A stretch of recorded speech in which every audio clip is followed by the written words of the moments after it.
Hello and welcome to this episode of the REBT Advocates with Dr. Michael R. Adelstein of 3minutetherapy.com. You can find his book, 3 Minute Therapy, Change Your Thinking, Change Your Life at therebt.life. And me, Tommy Bateman, I'm a counselor in Virginia. You can find us both at rebtadvocates at gmail.com. Give us a contact. We'd like to counsel you. We both do remote telehealth.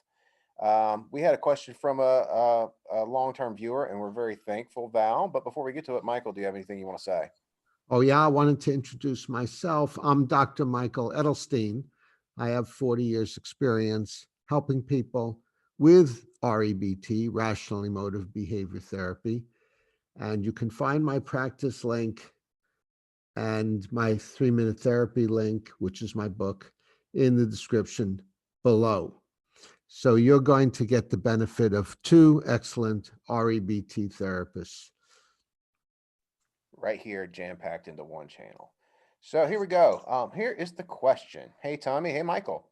If elegant disputing does not work in your practice, either for yourself and or with your clients, do you resort to other cognitive techniques?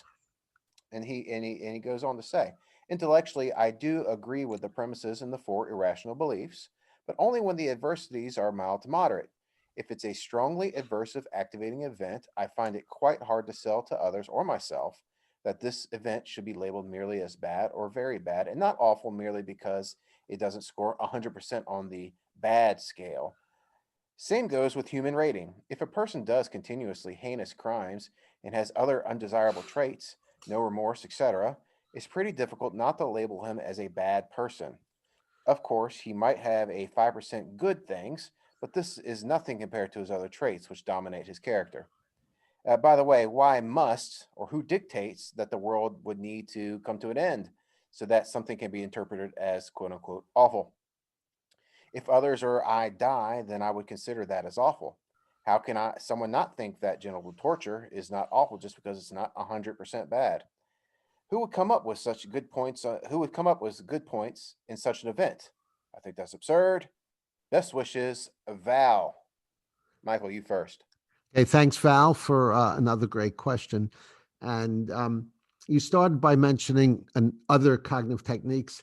And I'm sure Tommy always uses other cognitive techniques and behavioral techniques. So we're not just stuck on questioning musts and shoulds, but that's a core of REBT and a core of the practice. Uh, Looking at the big picture, Val, you see this as a continuum. Uh, someone's 10% bad or 20% bad, or something is 10% bad or 100% bad, or things like that. So you're thinking like a technician. Think more conceptually. Don't see this on a continuum and with those numbers, but think in terms of the deep concepts. So, for example, where you say if it's strongly aversive activating event, I find it quite hard to sell it to others or myself that this event should be labeled merely as bad. So the issue isn't labeling, Val. The issue is the deep concepts behind the labels. So it involves profoundly rethinking the concept, not labeling it. You would be doing something like the following to decide whether or not Santa Claus exists. Well, I see one Santa Claus standing on the street corner with a bell and a red suit in my town. So probably there's no Santa Claus. But then I see two or three or four or 100. Well, maybe this means there is a Santa Claus. Well, but if you think of the concept, Santa Claus goes against reality. No one's going to fly through the air pulled by reindeer to deliver your presents. So think in terms of the concepts.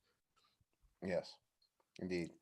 Um, I kind of understand where Val's coming from because I like to get, I have a technician's brain in many ways too. But yeah, you have to kind of step back from that.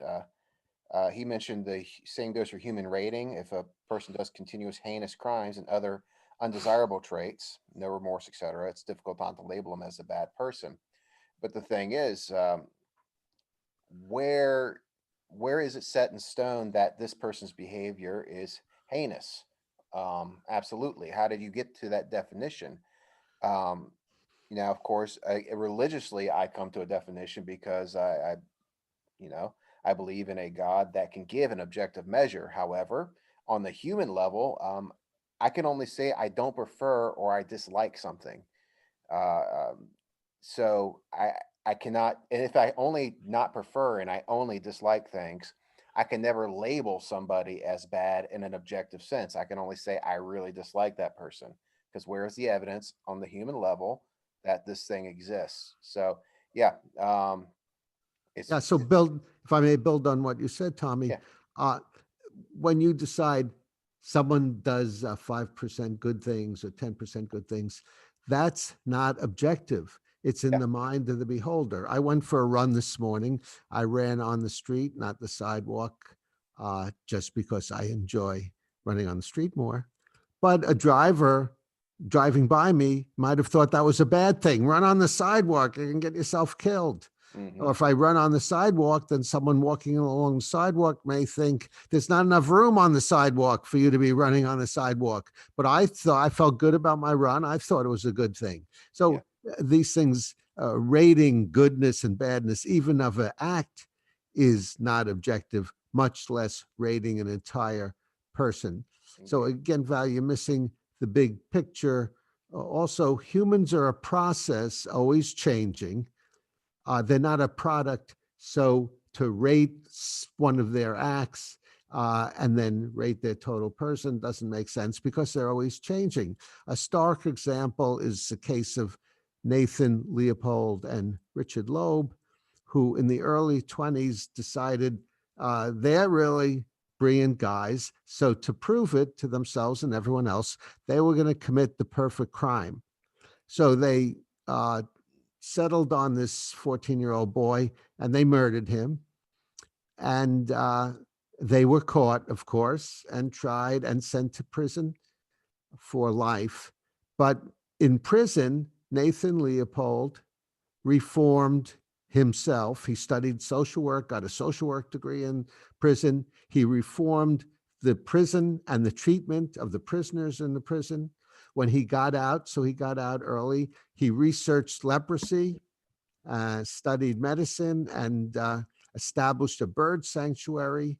So people are a process, always changing. And to say someone's a good or bad person is setting that in stone, and it misses what it is to be essentially human. hmm, exactly. And as you said, those weights and measures are completely subjective because I don't know how much curing cancer weighs, nor do I know how much killing 10 babies weighs. It's again completely subjective. Exactly. I And cured there's no cancer. Okay, he killed some babies, but he cured cancer, so he's a good guy.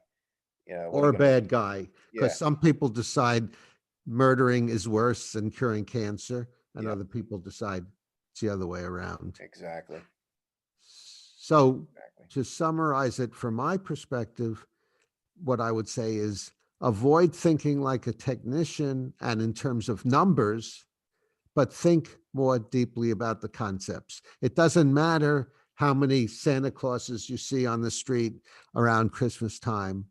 Think about the concept. Could Santa Claus actually exist? Yes. And then you get to a better answer. Yeah.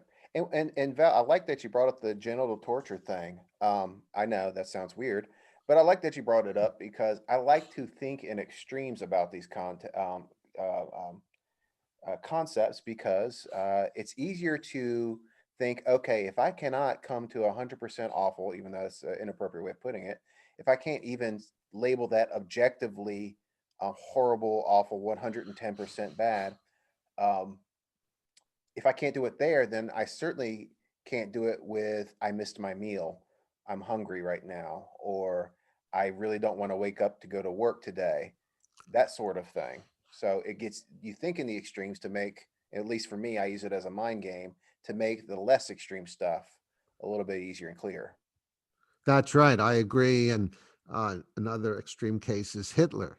If Hmm. Hitler wasn't a bad person, just did very bad things, then obviously you and I can't be a bad person. Yes, yes. Now, when it comes to labeling people good or bad, that is a religious exercise, a metaphysical one, and that is a bit outside of REBT. So, in your own personal emotional life, maybe we should avoid it. Michael, do you have any last words? Yeah, I would say definitely avoid it, Yeah, to have a happier life with less self-condemnation and other condemnation. indeed. And my final words are, thanks, Tommy, for doing this with me. I enjoyed it. You're lucky to have you as a partner here. Thanks. And also to you viewers, if you liked the episode, please give us a thumbs up and comment below. I liked it. I didn't like it. Challenge what we said.